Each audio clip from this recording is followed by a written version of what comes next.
If you ask a disagreeable person what he wants, say, or she wants, they'll tell you right away. They know. It's like, this is what I want and this is how I'm going to get it.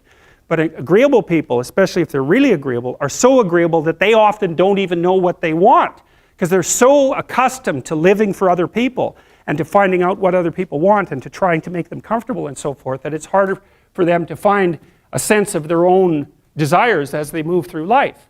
And that's not, look, there's situations where that's advantageous, but it's certainly not advantageous if you're going to try to forge yourself a career. That just doesn't work at all. And so even though on average men and women aren't that much different in terms of their levels of agreeableness by the group, if you go out and you look at the extremes, they're very different. So all of the most agreeable people are women, and all of the most disagreeable people are men. And the thing is, the extremes are often what matter rather than what's in the middle. And so one of the ways that's reflected in society, by the way, is there's way more men in prison. And the best personality predictor of being imprisoned is to be low in agreeableness. It makes you callous. Now you might think, well, what's the opposite of compassion and politeness? And the answer to that is, I think it's best sort of conceptualized as a trading game. So let's say that we're going to play repeated trading games. And if you're very agreeable, then you're going to bargain harder on my behalf than you're going to bargain on your own behalf. Whereas if you're very disagreeable, you're going to do the reverse. You're going to think, I'm in this trading game for me, and you're going to take care of your own interests. Where an agreeable person is going to say, no, at best, at worst, this has to be 50-50, but I'd like to help you every way I can. One of the things you have to be careful of if you're agreeable is not to be exploited, because you'll line up to be exploited. And I think the reason for that is because you're wired to be exploited by infants. And so that just doesn't work so well in that actual world. And one of the things that happens very often in psychotherapy, people come to psychotherapy for multiple reasons, but one of them is they often come because they're too agreeable. And so what they get is so-called assertiveness training, although it's not exactly assertiveness that's being trained. What it is the ability to learn how to negotiate on your own behalf. And one of the things I tell agreeable people, especially if they're conscientious, is say what you think. Tell the truth about what you think. There's going to be things you think that you think are nasty and harsh. And they probably are nasty and harsh. But they're also probably true. And you need to bring those up to the forefront and deliver the message. And it's not straightforward at all, because agreeable people do not like conflict. Not at all. They smooth the water. And you can see why that is in accordance with the hypothesis that I've been putting forward. You don't want conflict around infants. It's too damn dangerous. You don't want fights to break out. You don't want anything to disturb the relative peace. And if you're also more prone to being hurt physically and perhaps emotionally, you're also maybe loath to engage in the kind of high-intensity conflict that will solve problems in the short term. Because it takes a lot of conflict to solve problems in the short term. And if that can spiral up to where it's dangerous, which it can if it gets uncontrolled, it might be safer in the short term to keep the waters smooth and to not delve into those situations where conflict emerges. The problem with that is it's not a very good medium to long-term strategy, right? Because lots of times there are things you have to talk about because they're not going to go away. And the advantage to having a well-socialized disagreeable person is that they really don't let much get in their way. So if you can get a kid who's disagreeable socialized, that person can be quite the creature, because they're very forward-moving in their nature and very difficult to stop. But if you don't get them successfully domesticated, tamed, roughly speaking, by the time they're 4, their peers reject them. And that's a big problem, because your job as a parent is to make your child socially desirable by the age of 4. Like you want to burn that into your brain, because people don't know that. That's your job. And here's why. It's easy if you think about it carefully. So you imagine you've got a 3-year-old child, so sort of halfway through that initial period of socialization, and you take that child out in public. Okay, what do you want for the child? Who cares about you? What do you want for the child? You want the child to be able to interact with other children and adults so that the children are welcoming and smile and want to play with him or her, and so the adults are happy to see the child and treat him or her properly. And if your child's a horrible little monster because you're afraid of disciplining them or you don't know how to do that properly, then what they're going to do is they're going to experience nothing but rejection from other children, and false smiles from other parents and adults. And so then you're throwing the child out there into a world where every single face that they see is either hostile or lying. And that's not something that's going to be particularly conducive to the mental health or the well-being of your child.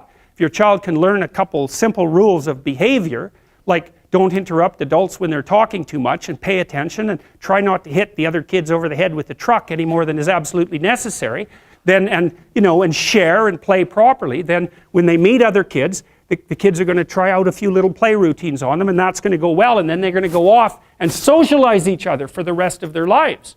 Because that's what happens, is that from 4 years old onwards, the primary socialization with children takes place among other children.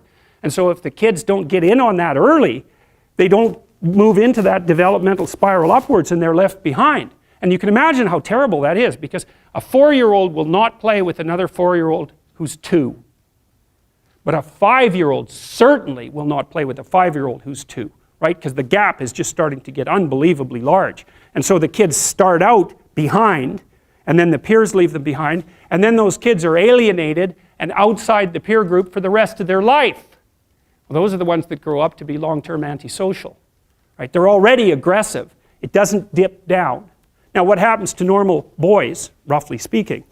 Imagine the aggressive 2-year-old types. They get socialized, so their level of aggression goes down, and then they hit puberty and testosterone kicks in, and bang, levels of aggression go back up. And so that's why males are criminals between the ages roughly of 16 and about 25.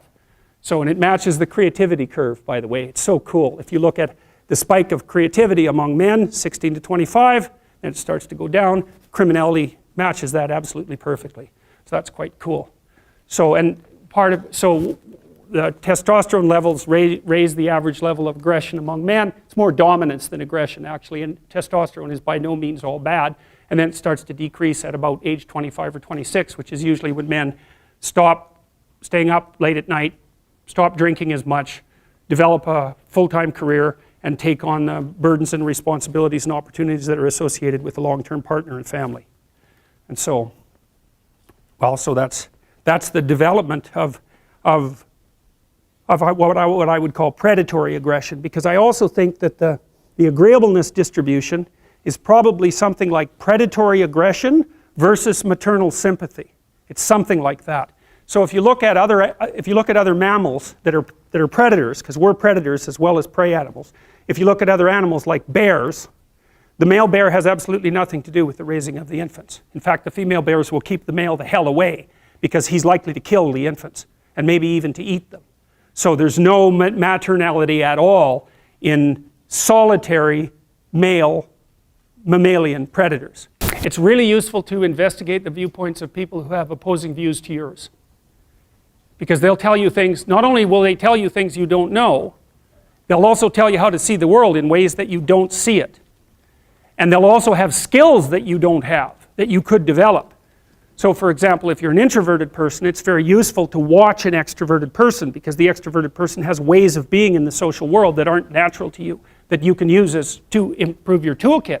And if you're disagreeable, one of the best things to do with disagreeable people, especially if that's alienating them from other people, for example, because it can, people treat you like you're a selfish, arrogant son of a, maybe that's because you are. It's like, okay, so what do you do about that? One of the most promising treatments, let's say, for that is get the person to do something for someone else once a day, just as a practice, and learn how to do it. Maybe you can wake the circuit up, if you think that it's lying dormant in you, which is probably right. I think we have a very wide range of propensities within us. Some are switched on, genetic propensities. Some are switched on, but I think that if you put yourself in the right situation or walk yourself through the right exercises, you can switch some of these other things on as well. But it takes work and dedication and discipline. I would say, generally speaking, if you want to adapt yourself properly to life, you should find a niche in the environment that corresponds with your temperament. Right? You shouldn't work at cross purposes to your temperament, because it's just too damn difficult.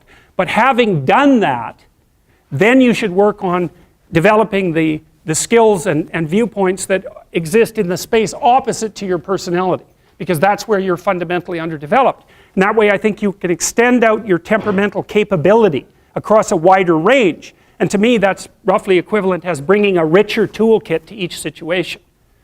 You know, so if you're hyper extroverted, you should probably learn to shut up at parties now and then and listen just to see what's going on, to see if you can manage it, you know. And if you're introverted, well, then you should learn how to speak in public and to learn how to go to parties without hiding in the corner and saying nothing to anyone. You know, and if you're agreeable, then you need to learn how to be disagreeable so people can't push you around. And if you're disagreeable, you need to learn how to be agreeable so that you're not an evil son of a bitch.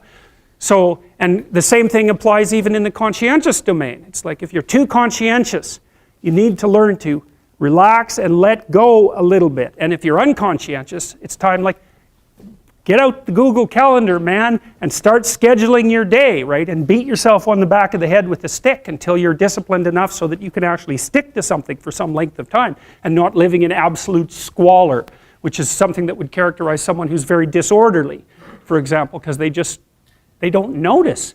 It doesn't bother them, disorder. It's like, maybe they can see it, but it doesn't have any emotional valence, and so it doesn't have any motivational significance. You know, so the other thing you might want to think about too, if you're choosing a partner, is try not to choose someone who's too distant from you on the temperamental variables, because you're going to have a hard time bridging the gap. You know, it's hard for an introverted person and an extroverted person to coexist. And it's really hard for an orderly person and a disorderly person to coexist because they will drive each other nuts. Why don't you pick up? Why are you so obsessed by it? That's the basic argument, you know. So it's useful to know about your temperament so that you can negotiate the space with your partner as well. And I don't think you should try to find someone who's exactly the same as you, because then you don't have the benefits of the alternative viewpoint. But you got to watch it, because you may hit irreconcilable differences of various sorts. And I've seen that most particularly among couples who are high and low in openness. That's a rough one. And also high and low in conscientiousness. That's another rough one, because they just cannot see how the other person sees the world at all.